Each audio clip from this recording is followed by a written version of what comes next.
Yo, salut tout le monde, c'est ME2004, on se retrouve pour une nouvelle vidéo sur Gran Turismo 7. Mais avant, n'hésitez pas à vous abonner, à activer la cloche des notifications et liker la vidéo par la même occasion. N'hésitez pas aussi à vous abonner sur Insta, ça sert pour les informations. S'il y a une vidéo qui ne va pas sortir ou qu'il y en aura une en pleine semaine ou autre chose, voilà, c'est toujours mieux d'être informé.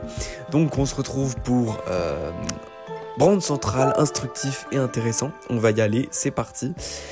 Et là, comme vous pouvez le voir, il y a plusieurs secteurs, enfin plusieurs continents, sur plusieurs marques. En fait, il y a plein de marques différentes, voitures ou pas. Donc, voilà, avec les partenaires, on se retrouve chez ce fabricant de pneumatiques. Et on voit 3 secteurs, la chaîne YouTube, le musée, le site officiel. Sur la chaîne, donc la chaîne en fait c'est la chaîne YouTube de la marque, quelques vidéos qui ont été tirées de leur chaîne YouTube et justement ça va vous diriger vers une vidéo de leur chaîne YouTube selon sur laquelle vous cliquez. Ensuite il y a le musée.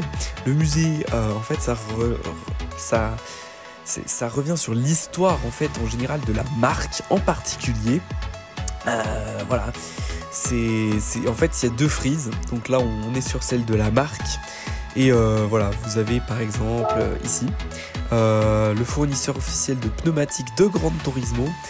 Là voilà, avec une petite image et une petite description sur que ce soit une marque, par rapport à l'histoire en général, c'est tout pareil finalement. Mais en fait il n'y a pas que des choses en rapport avec l'automobile sur la 2e frise en bas. Éclipse solaire totale en Amérique du Sud en 2019. Donc en fait c'est instructif et intéressant en même temps. Il y a aussi par exemple en 2020 la Grande-Bretagne quitte officiellement l'Union Européenne. Donc en fait c'est vraiment et en fait il y a plein de choses comme ça en fait en rapport avec l'histoire de l'automobile et l'histoire de la marque en particulier, ce que je trouve quand même assez sympa en soi, qu'on n'avait pas dans les autres Gran Turismo. Et on se retrouve sur le site officiel de la marque.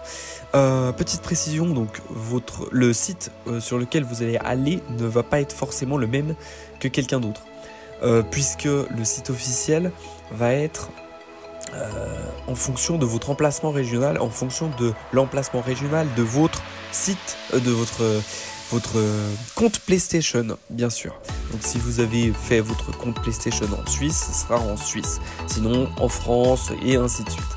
Là c'était juste une petite image pour illustrer le site officiel.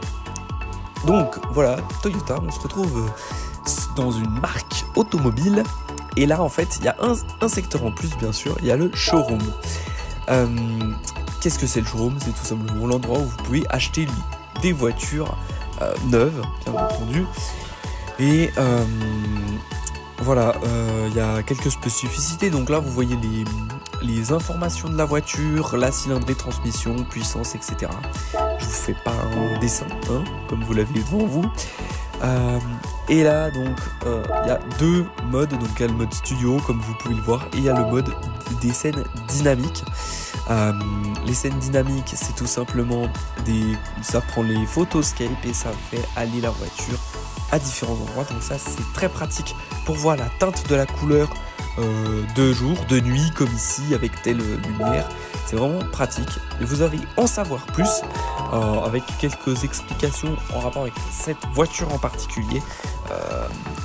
Donc je vous épargne quand même les explications, hein.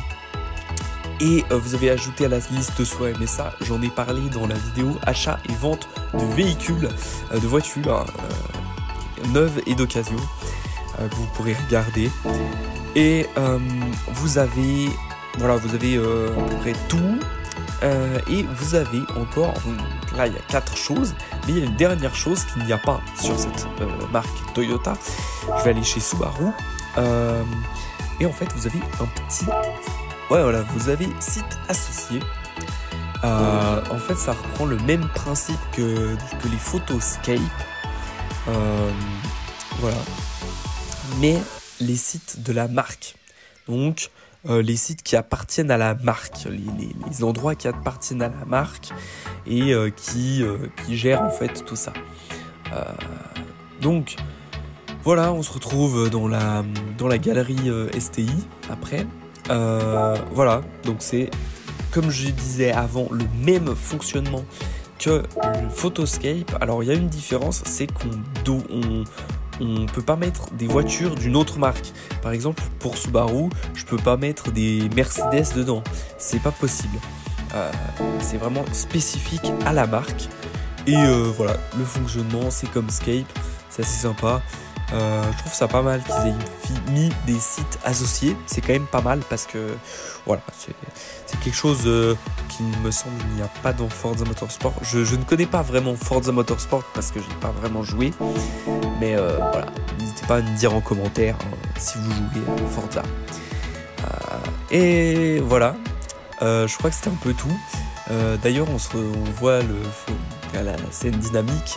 Ça me fait penser au Capering Périphérie. Pour ceux qui ont joué à Gran Turismo 5, n'hésitez pas à vous manifester en commentaire pour ceux qui ont connu cette époque.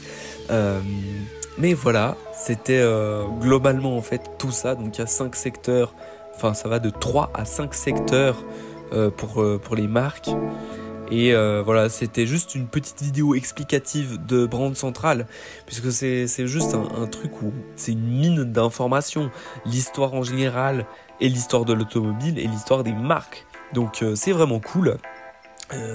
Personnellement, j'aime bien ça. J'espère que cette vidéo vous aura plu. C'était Emuel 2004 pour Gran Turismo 7. Ciao ciao.